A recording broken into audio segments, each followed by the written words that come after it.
Hello everyone, welcome to Study Time only. Today is Tuesday, 9th June 2020 and the Hindu editorial vocabulary में हम देख लेते हैं आज हमारे कौन कौन से इंपॉर्टेंट वर्ड्स हैं जो हमें डिस्कस करने हैं।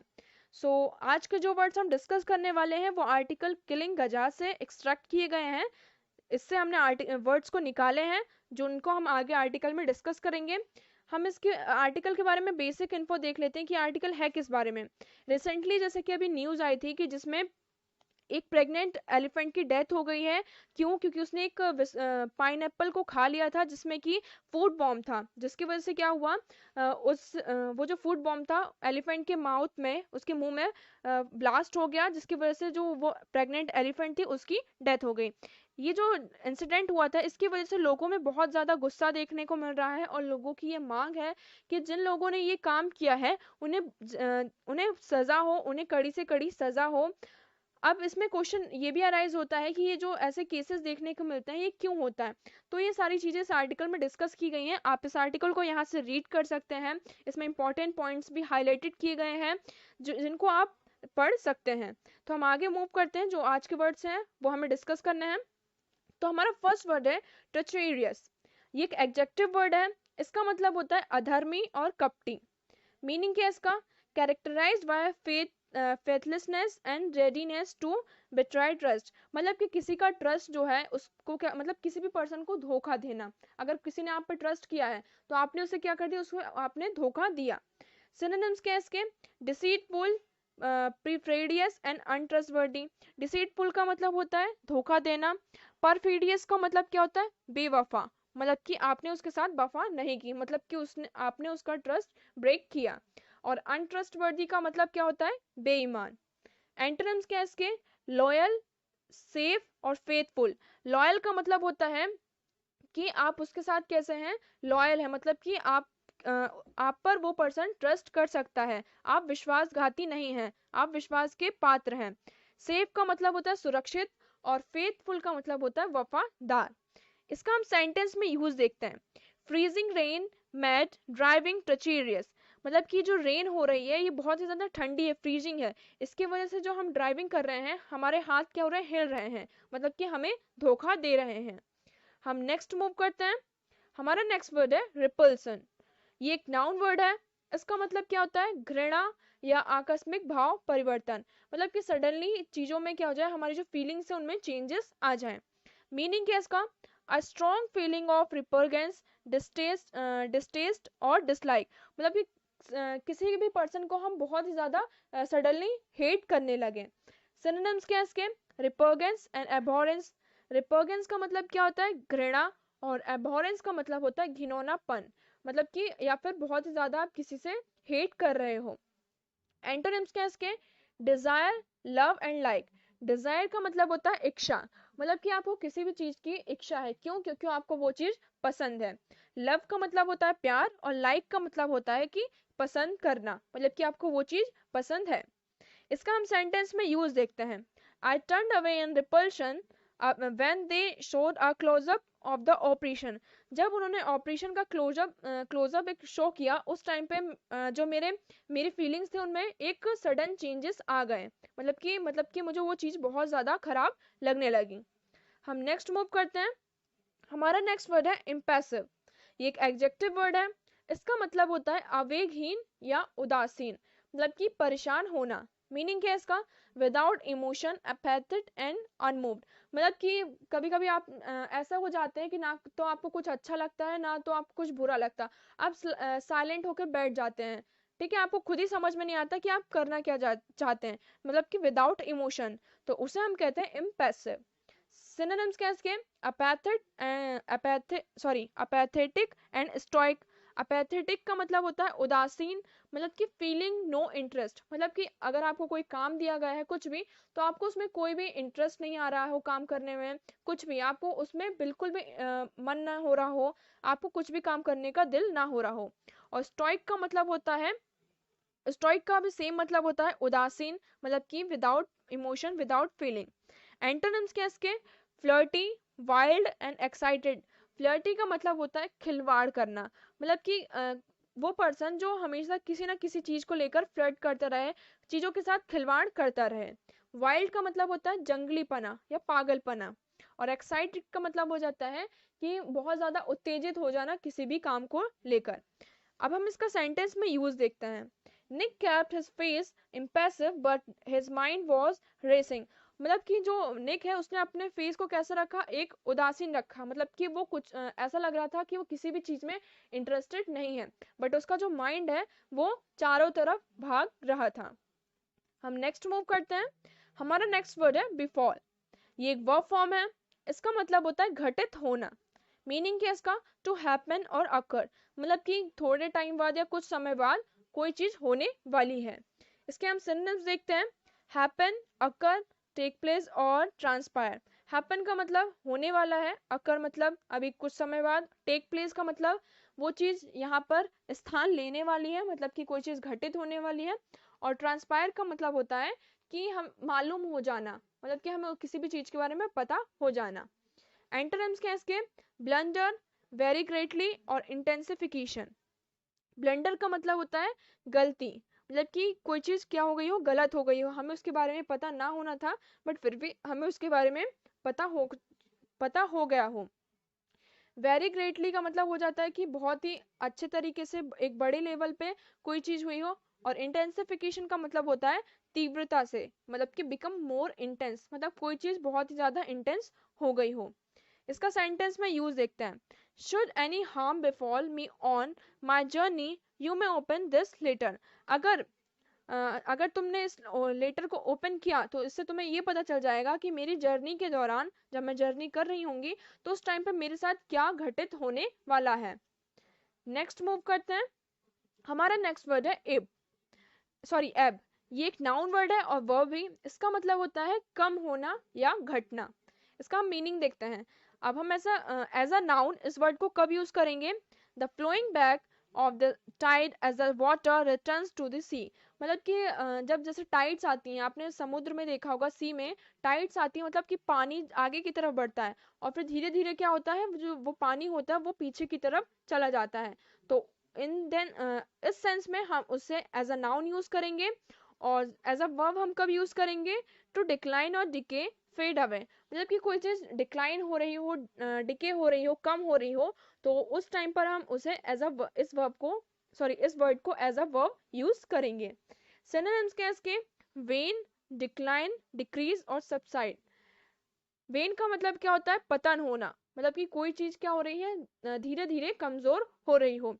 डिक्लाइन का मतलब है कि उसका पतन हो रहा हो, मतलब कि वो नीचे की तरफ, उसका उसकी जो क्वालिटी है, उसकी जो क्वांटिटी है या क्वालिटी, वो क्या हो रही है, धीरे धीरे कम हो रही है। डिक्रीज का मतलब होता है कम होना, और सबसाइड का मतलब भी होता है कम होना। एंटोनिम्स क्या है इसके, surge, increase, advance and tide. Surge का मतलब होता है कि बढ़ना, मतलब कि किसी भी चीज में एकदम से उछाल देखने को मिलना। इंक्रीज का मतलब होता है बढ़ना। एडवांस का मतलब होता है कि एक कदम आगे चलना। फॉर एग्जाम्पल हम कोई काम कर रहे हैं, कुछ भी काम कर रहे हैं, तो उसमें अगर हमें कम काम दिया गया है बट हम क्या कर रहे हैं, एक एडवांस लेवल पर अपना काम करते जा रहे हैं। और टाइट का मतलब होता है ज्वर, जैसे कि मतलब जैसे अभी हमने एग्जांपल लिया था कि सी में क्या होता है, टाइड्स आती हैं, तो उसमें क्या होता है, चीजें जो पानी होता है वो क्या होता है, आगे की तरफ बढ़ता है। इसका हम सेंटेंस में यूज देखते हैं। He could feel his strength Ebbing. मतलब कि वो ऐसा फील कर रहा है कि जो उसकी स्ट्रेंथ है वो क्या हो रही है, घट रही है। तो यहाँ पे ये किस सेंस में यूज हुआ है एब, ये एज अ वर्ब फॉर्म में यूज हुआ है। हम नेक्स्ट मूव करते हैं। हमारा नेक्स्ट वर्ड है घैस्टली। ये एक एडजेक्टिव वर्ड है और एडवर्ब। इसका मतलब होता है डरावना या फिर डरावने रूप में। मीनिंग क्या है इसका, shockingly frightful and dreadful, horrible. As a adjective, जब कोई चीज बहुत ही ज्यादा हमें डरावनी लगे, मतलब कि उसको देखकर हम उस क्या हो जाए, एकदम से डर जाएं, तो वो चीज की क्या हो रही है, क्वालिटी शो हो रही है, मतलब कि उसका कैरेक्टर शो हो रहा है, उसका नेचर शो हो रहा है कि वो कैसी है, डरावनी है। तो उस सेंस में हम उसे एज अ एडजेक्टिव यूज करेंगे। और एज अ एडवर्ब कब यूज करेंगे, with a death like quality. मतलब कि ऐसी चीज आ गई हमारे सामने कि अगर हमने उसको देखा और हमारी क्या हो गई हो, डेथ हो गई हो। कभी कभी ऐसा होता है, कुछ चीजें ऐसी आ जाती हैं कि मतलब कि उसकी जो क्वालिटी हो बहुत ही ज्यादा है, ठीक है, तो उस सेंस में हम इसे ऐसा एडवर्ब यूज करेंगे। इसके सिनोनिम्स क्या है, scary, terrible and frightful. Scary का मतलब होता है डरावना, टेरिबल का मतलब भी होता है डरावना, और फ्राइटफुल का मतलब भी होता है डरावना, मतलब कि हम उस चीज से क्या हो जाए, डर जाएं। एंटोनिम्स क्या है? डिलाइटफुल, ब्यूटीफुल और प्लीजिंग। डिलाइटफुल का मतलब क्या होता है? रमणीय या हर्षजनक, मतलब कि चीजों को देखकर हम बहुत ही ज्यादा डिलाइट हो जाए, बहुत ही ज्यादा खुश हो जाएं, तो उसे हम कहते हैं डिलाइटफुल। ब्यूटीफुल का मतलब क्या होता है? सुंदर। और प्लीजिंग का मतलब होता है वो चीज जो हमें एक खुशी प्रोवाइड करे। इसका हम सेंटेंस में यूज देखते हैं। Today's newspaper gives all the grisly details of the number, मतलब कि आज के न्यूज़पेपर ने जितनी भी डरावनी डिटेल्स थी मर्डर की वो सारी दे डाली। हम नेक्स्ट मूव करते हैं। हमारा नेक्स्ट वर्ड है परपेचुएट। ये एक नाउन वर्ड है। इसका मतलब होता है अपराधी। मीनिंग क्या है इसका? अ पर्सन हु परपेचुएट और कमिट एन इलीगल क्रिमिनल और इविल एक्ट। वो पर्सन जो क्राइम करता है। जैसे एक होता है प्रीडेटर और एक होता है प्रे। तो प्रे कौन होता है? जो उस क्राइम का शिकार बनता है, मतलब कि एक शिकार और एक शिकारी। तो यहाँ पे क्या है? पर प्रेडेटर ये कौन है? ये एक शिकारी है। सिनोनिम्स क्या है इसके? कल्प्रिट और फेलन। कल्प्रिट का मतलब क्या होता है? जैसे कि अभी हमने देखा अपराधी, और फेलन का मतलब भी होता है अपराधी, मतलब कि वो पर्सन जिसने क्राइम किया हो। एंटोनिम्स क्या है इसके? विक्टिम। विक्टिम कौन होता है? जिसके ऊपर अपराध किया गया हो। फॉर एग्जाम्पल इस पर्सन ने इसको मारा है, ठीक है, ए ने किसको? बी को मारा है। ये ए है और ये बी है, तो ए ने बी को मारा, तो ये क्या है? ये कल्प्रिट है, और ये बी कौन है? ये विक्टिम है। स्लोप का मतलब क्या हुआ? स्लोप का मतलब भी ढिलाई, और स्वाइन का मतलब होता है कि वो पर्सन मतलब कि जिसके ऊपर अत्याचार हुआ हो। इसका हम सेंटेंस में यूज देखते हैं। The perpetrator of the massacre must be brought to justice as war criminals. जो अपराधी हैं मैस्कर के, उनको वॉर क्रिमिनल के रूप में मतलब कि सामने लाना चाहिए, ताकि हम क्या कर सके? जस्टिस को इंश्योर कर सके। हम नेक्स्ट मूव करते हैं।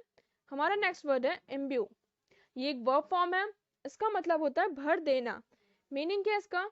टू इम्प्रेग्नेट और इंस्पायर एज विद फीलिंग्स और ओपिनियंस, मतलब कि किसी भी पर्सन को हमने कुछ इतना अच्छा बोल दिया हो या फिर इतना बुरा बोल दिया हो कि वो फीलिंग्स के साथ और ओपिनियंस के साथ बहुत ही ज्यादा भर गया हो।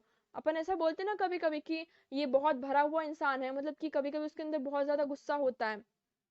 सिनोनिम्स क्या है इसके? Permeate, pervade, infuse and saturate. Permeate का मतलब क्या होता है? रसना, मतलब कि उसको पूरी तरीके से भर देना, तर कर देना। परवेट का मतलब होता है व्याप्त, मतलब कि वही सेम मीनिंग। इन्फ्यूज का मतलब ही होता है भर देना, या उनको उनके मन में कोई चीज वो बैठ गई हो, हमने कुछ ऐसा बोल दिया हो कि उनके दिल पर वो बात चुभ गई हो। और सैचुरेट का मतलब होता है तरबतर कर देना। इसके हम एंटोनिम्स देखते हैं। ड्रेन, ड्राई और कमर्सरेट। ड्रेन का मतलब क्या होता है? नाली, या नाली एक तो इसका मतलब होता है नाली, मतलब कि जहाँ से चीजें जो नाली होती है, आपने नाली देखी होंगे जहाँ से सीवेज का पानी जाता है, नाली। और इसका एक और मतलब ये हो जाता है कि बह जाना, मतलब कि अगर किसी ने हमसे कुछ कहा तो हमने उस पर ध्यान नहीं दिया, हम अपना उसको एक कान से सुना दूसरे कान से निकाल दिया।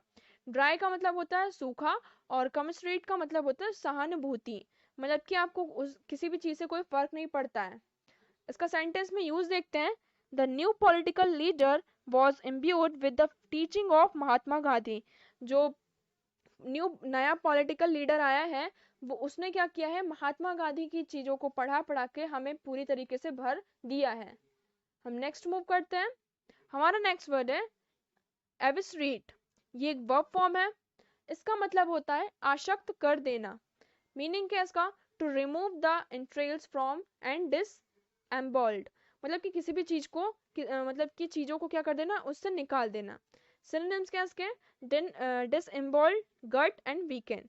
डिसएम्बॉल्ड का मतलब क्या होता है? मतलब कि किसी भी चीज को निकालना, ठीक है। और गट का मतलब होता है पेट या आंत, और वीकेंड का मतलब होता है कमजोर। और डिसएम्बॉल्ड का मतलब होता है अंतड़ी निकालना।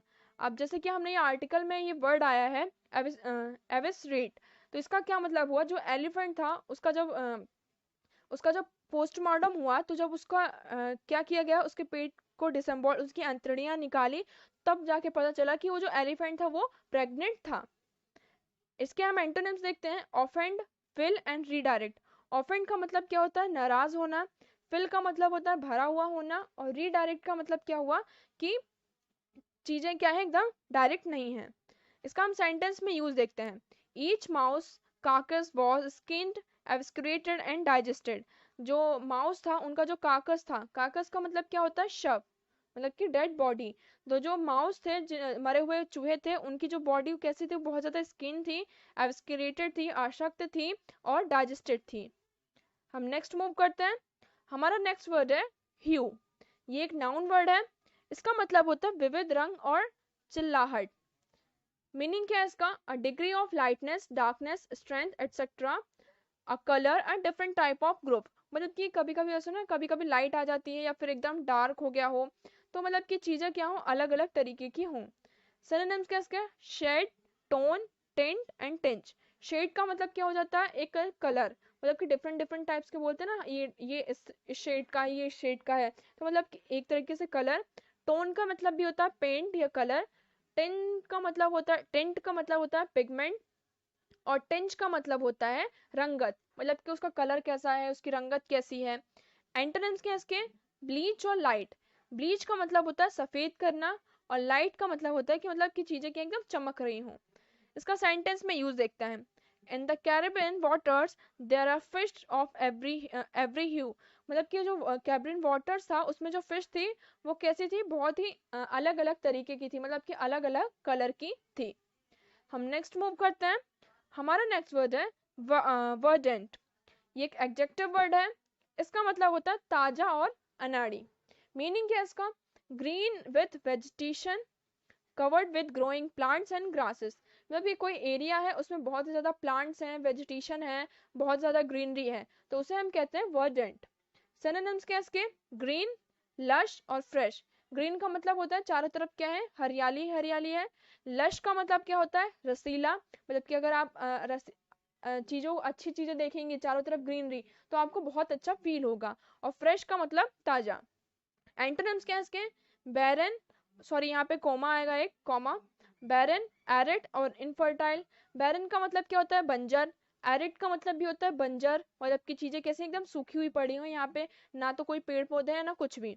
और इनफर्टाइल का मतलब क्या हो जाता है कि यहाँ की जो फर्टिलिटी है वो खराब है, मतलब कि उपजाऊ नहीं है ये जमीन।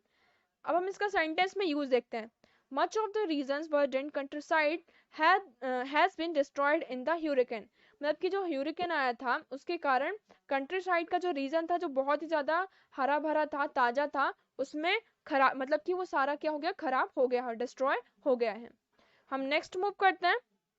हमारा नेक्स्ट वर्ड है इंट्रूजन। ये एक एडजेक्टिव वर्ड है। इसका मतलब होता है दखल।